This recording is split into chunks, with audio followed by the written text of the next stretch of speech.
Hello, we are now being joined by Ryan Bader. Our first question will come from Jay Anderson. Hey, thanks very much. And Ryan, congratulations on the win tonight. Obviously a grueling 5 rounds. And, I know you said you felt off after that first round, but do you feel you were able to shake it off after that and fight the fight you wanted to? Yeah, well, I knew in the first round, I'm like, I'm going to have to gut this one out. Just didn't feel like I should. Ate something, whatever it was. My stomach was just on fire, all crazy. And after that first round, I'm like, all right, I just got to grind this one out, get that win. So I did. It wasn't the prettiest win, but Kongo's a great striker. He impressed me on the cage. He was wrist control, his body awareness, everything like that. So all in all, wasn't the prettiest fight, but got it done, got a win. There was a fence grab, I think it was in the first round by Kongo, that was pretty blatant. And I'm just wondering, as a guy who comes from a wrestling background, how frustrating are those fouls, especially when refs seem loath to take a point or even take away the position? Yeah, we just had a conversation with the ref in the back saying, if you grab the cage and it looks like it was going to, change the outcome of a fight or be an outcome basically, and a takedown would be that, he'd take away a point. And it was twice. He said he gave him a warning, and then he grabbed it again when I had his knees in the air and he was hanging on the fence, and so I was talking to the ref a little bit during that, and then but it didn't mess with the outcome. So whatever. A big victory at the end of the day. And you mentioned Linton Vassell after the fight as a possibility. I mean, do you see him as a different sort of challenge now that he's at heavyweight with the success that he's had? Yeah, I really do. He was a tough guy, at 205, and I know he was a little big for 205 and, cut a lot of weight, and he was scrappy. He's one of those heavyweights that's kind of like me. He isn't really a smaller heavyweight, but he moves like a smaller heavyweight. And, he's very dangerous. And like I said, I was very impressed in his last, 4 wins or whatever it was. And the guys he has beat, and, he's been on my radar for a while at heavyweight and been a lot of talk. And so it seems like the viable next fight. And last one for me, you said during media day, I believe, that it's heavyweight from here on out pretty much. And I'm curious how much of your success in the division that you attribute to not having to cut that weight. Yeah, I know it's huge. And for me, it was always one of those, got to be tough kind of deals, because I've done it my whole life. I cut weight, and 205 is where I came from. And so I said, screw it. I can make it. It doesn't matter. This is what we do.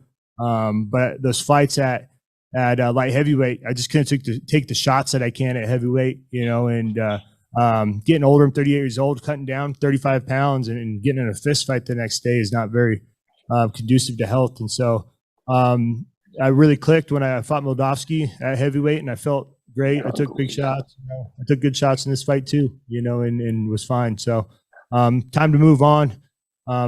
It just kept running through my head. Why do I keep on going down? It was because of ego, and Bellator kind of wanted me to come down and obviously defend the belt, but maybe try to get that belt back in the Grand Prix.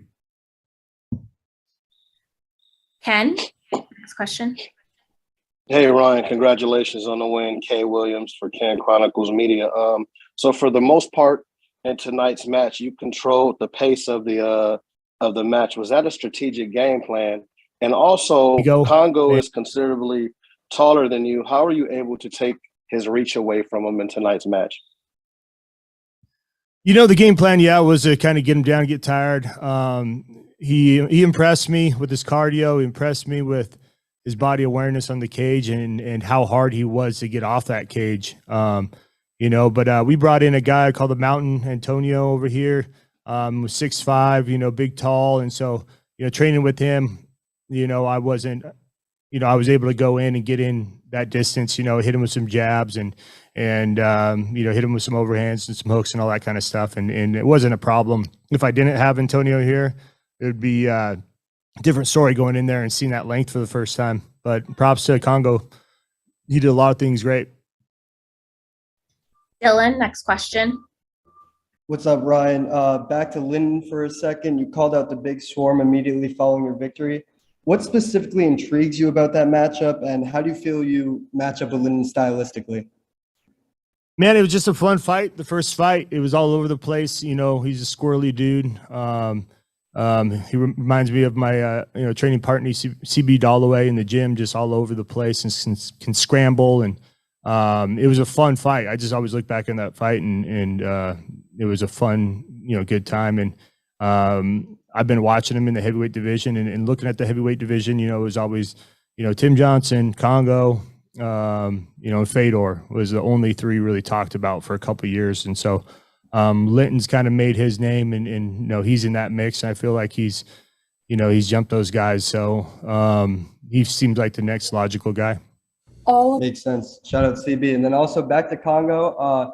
He said his biggest focus in this training camp was improving his stamina. But did you expect his cardio to hold up the full 5 rounds? And how did he differ from what you expected going to the cage in general? Yeah, no, I did not. I thought he'd be kind of smoked after 2 or 3. But his cardio was good. I could tell he was tired and whatnot. But he kept pushing. It's a different game. When you're on your butt and you're kind of taking those breaks rather than kind of being on top, and you kind of can rest in spots and all that. But I was very impressed by his cardio for sure. That's one thing that kind of surprised me in this fight. Definitely. And lastly, we know there was a bit of animosity heading in, and you wanted to finish, but you showed a lot of grit and you toughed out a very hard-fought win. So what are your initial thoughts on your overall performance? Man, I didn't love that fight, but it is what it is. Sometimes you got to go in there and get the job done, and that's what I did. It always can't be perfect. I've had my highlight reel knockouts and fun fights, and sometimes you got to go in there and go to your bread and butter and drown a guy. And that's what I had to do tonight. And there's always the next fight, but I went in there, beat a tough guy, still have the heavyweight championship belt wrapped around my waist, and the best one out there. So it is what it is. Ronald, next question. This is Ronald E. Smith from Getting Real. Ryan, congrats on your win. And I just want to go back to what you just brought up on how you said that you got to do what you got to do to get the W every single time. And although some fans may not understand nor agree with it, but so when you do hear fans giving negative reactions to the things that you have to do, how do you discourage it or just block them out so you can continue just get the win and get the job done? Man, I don't give a shit. I've been in this game for way too long. I have over 42 fights. Like I said, I've had great fights. I've had fights that ended in spectacular knockouts and fought every legend in the sport, and so I can have a fight like that every once in a while and go in there and grind one out and do what I got to do. That just shows my range of, skills and to go in there, go to my bread and butter and grind.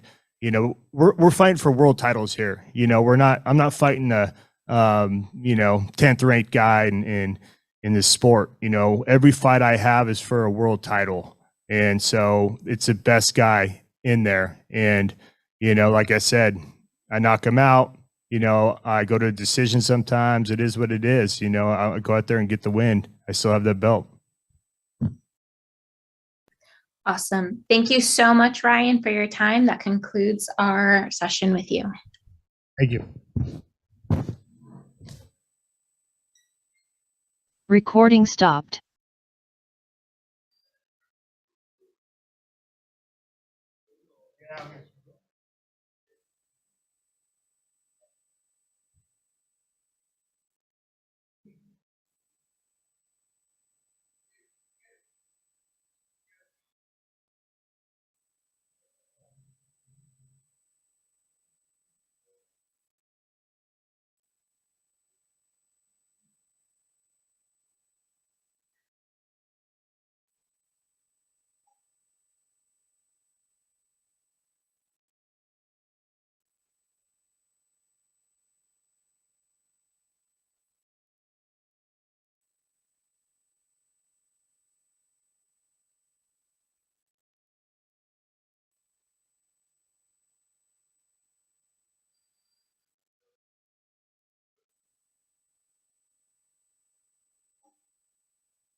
Okay.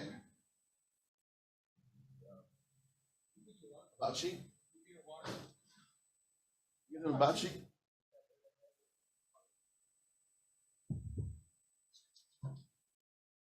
We're not live yet. Okay.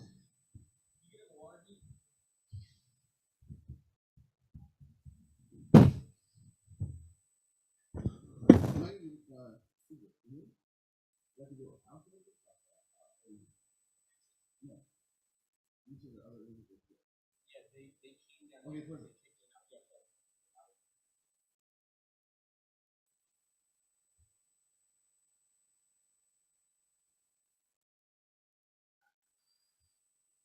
Thank you. Starting on the spot.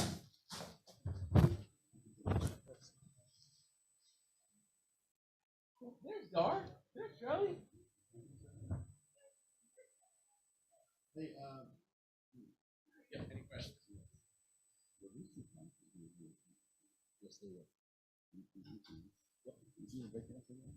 No, that is this guy landed TKO, and I said this was a controversial split. This one was a split. Unanimous, if you could ask. I think it looked different about happening. Yeah, I can count that. 1, 2, 3, 4, 5, 6. 6 out of 11. Yeah.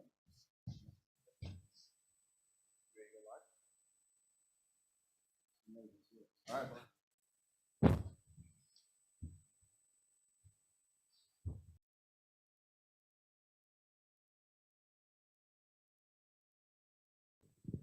Can we go live, CJ? Thank Darlene Plessico for coming to France. Recording in progress. Hello, we now have Mr. Scott Coker joined with us. Our first question comes from Jay Anderson. Thanks very much, Scott. And obviously a big night tonight back in Paris. 4 finishes to start the main card. Romero looked good. Bader did what he had to do to hold on to that title. I mean, overall, who really stood out to you tonight? I mean, there's a couple of fighters that stood out, and one was Yoel Romero. I thought he did an amazing job. He did what he had to do at the end. I mean, he took the guy out, but he was dominating that fight from start to finish. And you know, I just have not seen the kind of, let's say, crowd interaction with a fighter. You know, basically cheering on the crowd and getting the crowd behind him. He did an amazing job. And also, you know, I was really impressed with Davy Gallon, who is from, let's see, I think he's from Normandy, France. I thought he did a great job, and there's some great undercard fighters. If you look at the fighters from France, I think we had 11 fighters that competed. We had 6 fighters that won. So a lot of good talent here, and you know, we're going to be looking forward to putting these guys into some different fights around the world, traveling some of them to the United States, traveling to Asia, traveling to, you know, different parts of Europe that we promote in. So this is just the beginning for them, because you have to remember, MMA in America has had a 30-year head start. And, you know, we came here to the very first show 18 months ago, and COVID hit, and it felt like it was a show that was okay, and the fans were passionate. But, you know, to have a full house like that we did tonight, and have the some of the quality fights that we had, I think that it was just an amazing night for the company. Absolutely. And we did speak to Yoel earlier, and obviously you guys announced the Manhoff fight is back on for September in Dublin.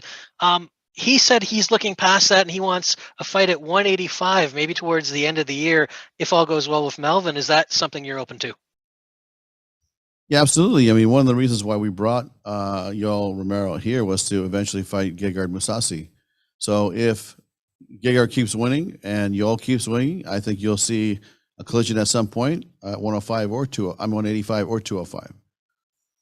And then Bader brought up Linton Vassell following his win as potentially a next title challenger at heavyweight. Is that something that you'd be willing to do? That's something that, you know, when these fights happen, I usually like to go back and talk to the team. But Linton is on a 4-fight win streak. He's you know, been really doing very well. But make a commitment. We'll see. We're not ready to commit to that yet. Fair enough. And last one for me. Is there any update on the time frame for the light heavyweight Grand Prix final? Obviously, running it back with Corey and Vadim. Yeah, we're waiting for Nemkov to heal up. Corey, I think, could have fought the next week. He was fine. I saw him at a restaurant the next day, and he was ready to go then, and he wants to fight right away. But I think Nemkov, I think his cut is going to stop him from really training and competing and getting back in there until probably early part of the fall season. So I think the earliest you'll see Nemkov back is going to be around September. All right. Thanks very much, Scott. Carissa, next question. Scott, thank you so much for taking the time to speak to us today. My question for you is, what did you love about, the crowd in Paris, and what can we expect for the upcoming events in Europe? I mean, next week we have an amazing fight in London, which is going to be the title fight between Logan Storley and MVP. As you guys know, there's the story of Amosov, who is out fighting the war in the Ukraine. So we're going to do an interim title fight. That's our next big fight in Europe. But I tell you what I really loved about tonight was the crowd was just really, really amazing. And the French fans are really engaging. They're passionate. They know MMA, and they're learning about MMA because there's so many different facets to this game.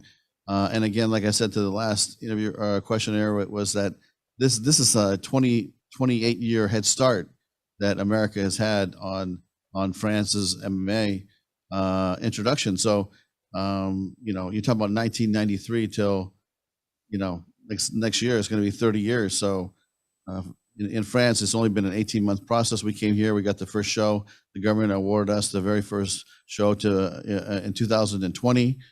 Came here. I thought we did a great fight, great event, but we had 1,000 fans, and now to pack the building, sell it out the way that it just looked on TV. It looked great in the building. They were loud. I could tell that they were into it and cheering for their hometown heroes for sure. Thank you so much. Awesome. That concludes our questions for Mr. Coker. Thank you so much.